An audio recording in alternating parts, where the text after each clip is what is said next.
Hello friends, मैं हूँ CMSS पानी, कॉस्ट अकाउंटेंट इन प्रैक्टिस। आज हम डिस्कस करेंगे अगर कोई कैपिटल गुड्स अगर हम सेकेंड हैंड मशीनरी सेल कर रहे हैं तो वो टाइम में GST ट्रीटमेंट क्या होगा। वो कैपिटल गुड्स या प्लांट एंड मशीनरी में जब हम परचेज किए थे वो टाइम में ITC अवेल किए हैं। अभी आज सेकेंड हैंड मशीनरी हम उसको बेच रहे हैं, वो टाइम में GST ट्रीटमेंट क्या होगा। तो जब हम आज सेकेंड हैंड मशीनरी बेचेंगे कोई कैपिटल गुड्स को, वो टाइम में हमको कैलकुलेशन करना पड़ेगा जो ट्रांजैक्शन वैल्यू होगा उसका ऊपर क्या GST आ रहा है, या जो ITC हम पहले अवेल किए हैं, क्लेम किए हैं, उसका ऊपर पर क्वार्टर जितना दिन हम यूज किए हैं मशीनरी को पर क्वार्टर 5% माइनस करना पड़ेगा ITC से। उसका बाद देखना पड़ेगा क्या GST आ रहा है। तो वो दोनों में जो हायर होगा वो पेमेंट करना पड़ेगा। तो उसका मतलब ये हुआ, जब भी हम कोई सेल करेंगे सेकेंड हैंड मशीनरी, जो पहले GST लिए हैं उसका ऊपर ITC क्लेम किए थे, either higher of GST on transaction value और ITC रिड्यूस पर क्वार्टर और quarter thereof 5% at the rate of 5%। जो ITC हम क्लेम किए थे पर क्वार्टर जितना दिन यूज किए पर क्वार्टर 5% कम करेंगे, देखेंगे क्या GST आ रहा है उसका, या ट्रांजैक्शन वैल्यू का ऊपर क्या GST आ रहा है, दोनों को कंपेयर करना है। जो हायर होगा उसका ऊपर GST देना है। तो हम एक उदाहरण लेते हैं समझने के लिए। हम एक मशीनरी परचेज किए 10 अप्रैल 2020 में। वही मशीन को कुछ दिन यूज करने के बाद 10 दिसंबर 2021 में उसको हम बेच दिए। तो जब हम परचेज किए थे मशीन 10 लाख का था, उसका ऊपर GST 10% था, तो 11 लाख का मशीन था। तो हम उसमें कैपिटलाइज 10 लाख का किए, 1 लाख ITC क्लेम किए थे। जब परचेज किए मशीन को 1 लाख ITC क्लेम किए। हम कितने दिन में बेचे, कब बेचे उसको, 10 दिसंबर 2021। अगर कोई क्वार्टर है या पार्ट देयर ऑफ, उसको ट्रीट किया जाएगा एक क्वार्टर। अगर एक दिन भी होता है एक क्वार्टर का, तब भी उसको एक क्वार्टर ट्रीट किया जाएगा।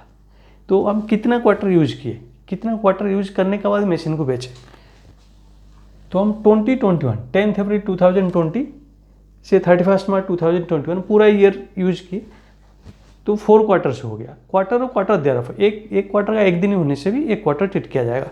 तो 2021 का 4 क्वार्टर्स हुआ। तो 21-22 में कितना हम यूज किए, उसको 3 क्वार्टर यूज किए। हम सेल किए 10 दिसंबर, तो 3 क्वार्टर्स यूज हुआ। टोटल हम 7 क्वार्टर्स यूज किए मशीन को। तो हमारा जो कंडीशन का हिसाब है, ITC अवेल बिफोर जितना हम पहले क्लेम किए लेस 5% पर क्वार्टर पार्ट देयर ऑफ, तो हम 5% पर क्वार्टर माइनस करेंगे। तो 7 क्वार्टर्स यूज किए 35% माइनस करेंगे, तो 1 लाख का 35% 35,000। तो ये कैलकुलेशन का हिसाब से GST हमारा 65,000 आ रहा है। तो अगर हम ITC अवेल जो किए हैं उसको पर क्वार्टर 5% माइनस करते हैं, तो हमारा कैलकुलेशन का हिसाब से GST आ रहा है 65,000। तो अभी हम 2 केस लेते हैं। अब अगर सेल प्राइस का ऊपर जब GST कैलकुलेट करके किसका ऊपर GST कैसे डिस्चार्ज करना है, हम पहला केस में हम सेल प्राइस 5 लाख हुआ। हम पहले जब सेल कर रहे सेल प्राइस मशीन का सेकेंड हैंड मशीनरी का 5 लाख के, उसका ऊपर 10% GST, तो 50,000 हुआ। GST पहला केस में 50,000 हुआ। अभी ये केस में जब हम 5 लाख में बेचेंगे तो GST कितना भरना है, कितना हमको पेमेंट करना पड़ेगा। हमारे ये 2 कंडीशन में ये ट्रांजैक्शन वैल्यू हुआ। जो ट्रांजैक्शन वैल्यू जो हम इन्वाइस कर रहे हैं, वो इन्वाइस में जो हम प्राइस मेंशन कर रहे हैं, जो ट्रांजैक्शन वैल्यू आज पर सेक्शन 15, जो भी हम इन्वाइस में हमारा जो इन्वाइस वैल्यू है 5 लाख से 10% उसका ऊपर चार्ज किया हम GST, तो 50,000 हुआ। ये ट्रांजैक्शन वैल्यू का ऊपर GST 50,000 हुआ। लेकिन अगर हम कैलकुलेट करते हैं 5% पर क्वार्टर माइनस करके जो GST हम क्लेम किए थे इनिशियली, ITC क्लेम किए थे GST का ऊपर, उसका हिसाब से 65,000 हो रहा है। तो ये केस में कितना GST हमको ये मतलब पेमेंट करना है, व्हिच एवर इज हायर, ये दोनों कैलकुलेट करना, जो हायर होगा वो पेमेंट करना। इसका मतलब 50,000 पेमेंट नहीं होगा, ये केस में 65,000 पेमेंट करना पड़ेगा, क्योंकि ये दोनों में 65,000 हायर। तो 5% पर क्वार्टर माइनस करने से जो GST अमाउंट आ रहा है वो ट्रांजैक्शन वैल्यू का जो 50,000 है उससे ज़्यादा है, तो वी हैव टू पे 65,000 GST।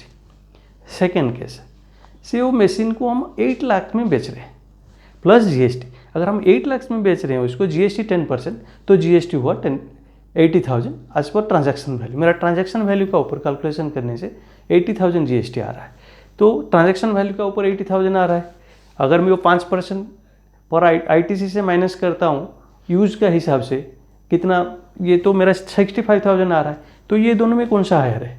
तो ये दोनों में 80,000 हायर है।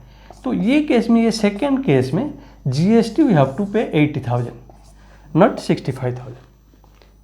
तो ये जो मेथड जो है, जब भी हम कोई सेकेंड हैंड मशीनरी बेचेंगे तो कैलकुलेट पहले करना पड़ेगा कितना यूज हुआ, कितना GST आ रहा है पर क्वार्टर 5% माइनस करने से कितना GST आ रहा है, मेरा ट्रांजैक्शन वैल्यू में कितना आ रहा है, दोनों में जो ज़्यादा है व्हिच एवर इज हायर हमको वो पेमेंट करना पड़ेगा। Thank you. अगर मेरा वीडियो आपको पसंद आया प्लीज़ वीडियो को लाइक कीजिए, शेयर कीजिए और मेरा चैनल को सब्सक्राइब कीजिए।